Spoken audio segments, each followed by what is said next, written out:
welcome to Carlos and Lisa. I'm Lisa Remillard. And I'm Carlos Amesco. It's nice to have you with us. I did not bring my Juul cigarette, my vape, because I don't vape. But holy cow, a lot of people do. I see it in restaurants.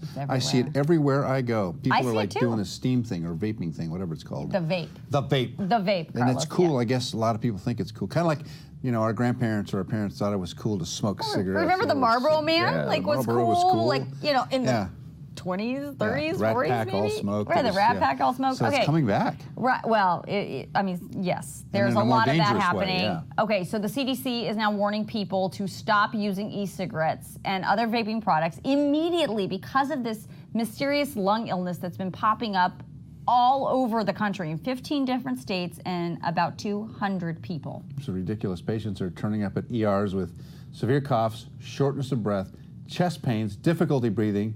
Some have ended up in the ICU needing oxygen support, and in one case, the patient was in a coma. Jeez. Most of the patients are in their late teens or early 20s with no underlying health issue. One Illinois woman in her 30s died from this strange illness. So we talked with Dr. Omar Durani about what's happening with the more severe cases. Most likely the severe versions are something called ARDS, which is a version of acute respiratory distress syndrome where your lungs have a severe inflammation and reaction where they're unable to function. So it's a systemic failure of the entire lung suddenly, and it's a critical situation. Wow, that seems aggressive. Systemic failure of your lungs. They just don't operate. That doesn't sound like a pleasant thing to have to deal with. No, when we talked an awful lot about vaping on this program, we've had experts here, we've had people who sell them, people who consume them, and we've had a few medical doctors here to warn about the dangers of that product and really about the unknown long-term effects of it. There just isn't enough information. I mean, this is so new, we don't have long-term information. Right. There's also very little known about what's in the actual solution going into those vape pens. Some people add flavors, other people, believe it or not, add THC, which is the element in marijuana that gets you high, to make it even harder for doctors to figure out where the root cause of this illness is coming from. The dosing really changes when you can change the ampule, the voltage of the burning of the solution. You're going to determine the nicotine dosing depending on the burn rate. And so I think a lot of the folks and individuals who modify these pens or use different types of solutions, there's no idea of what kind of dosing they're actually inhaling. I didn't know you could modify the pens. Well, yeah, and the other thing is that it's in your pocket or whatever, and I've seen it, and they just puff on it all day long. Yeah, it's not like you run out of cigarettes. You have kind of a constant source. Right. Yeah. So, of course, the e-cigarette, we mentioned this at the top of the program, the e-cigarette business is a huge one. Manufacturer Juul is the largest, controlling 3/4 of the market. Its estimated value, $38 billion. That's mind-blowing. I didn't realize it was that big. And although Juul is adamant it does not market to young people, a huge amount of their users are, in fact, underage. And the recent CDC report finds that more than 1 in 5 high schoolers and about 5% of middle schoolers used e-cigarettes in 2018, and that's significantly more than just the last 2 years. By executive order, the governor of Michigan banned the sale of flavored e-cigarettes for the next 6 months in an effort to try and curb the use of it by young people. Now, just a couple of weeks ago, the president and CEO of Juul talked to CBS News and gave this direct warning specifically to young people. Don't vape. Don't use Juul. Don't start using nicotine if you don't have a pre-existing relationship with nicotine. Don't use the product. You're not our target consumer. How about that? How about that for some honesty? Also, brilliant answer. Look, don't start. Well, I mean, this is not like a starter program. You're going to get hooked right away because it's nicotine.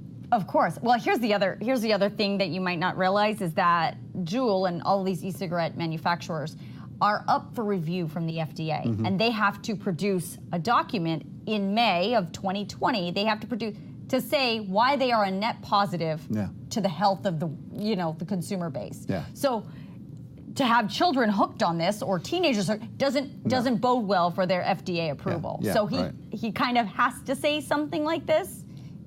And also it's true. So let's get the bottom line from Dr. Durani. Here's his final thought.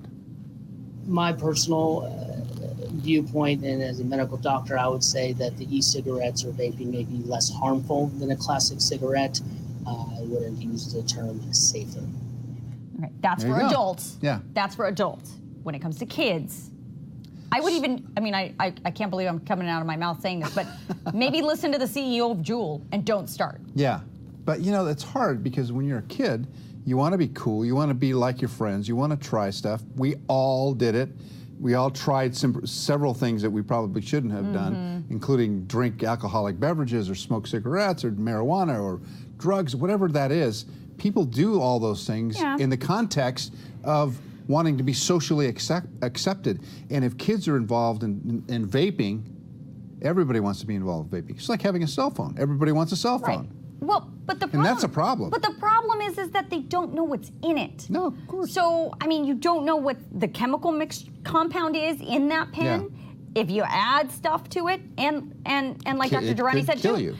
He also said you also don't know how much you're inhaling Right. because it's this electronic pen that burns this liquid. Yeah. So there's a lot of what ifs and unknowns in all of this. And I get that kids want to be cool, and I get the whole thing. Yeah. But I mean, when there's this weird illness running around, when people's Mystery lungs, illness, yes. people's lungs It's are like starting Legionnaire's to, disease or starting to something, fail. yeah. I mean, you got to think twice about how cool is it if your lungs fail. It's not that cool. Look, people kept smoking even though we were saying for years, know. decades and I know. decades that people That it's were gonna dying kill of you. cancer. I know. That their lungs were failing. That they would show pictures in school I know, of I people with remember. black lungs that came from smoking, And it still didn't stop. didn't stop them.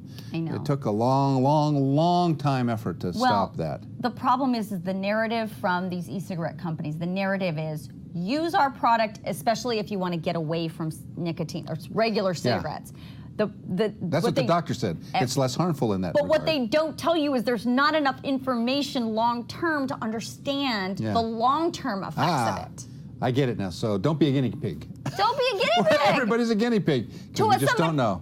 $38 billion company. Thank you for making Juul rich. There you go. Thank you very much. All right, thanks. Appreciate you being here. Let's take a break and we'll be right back.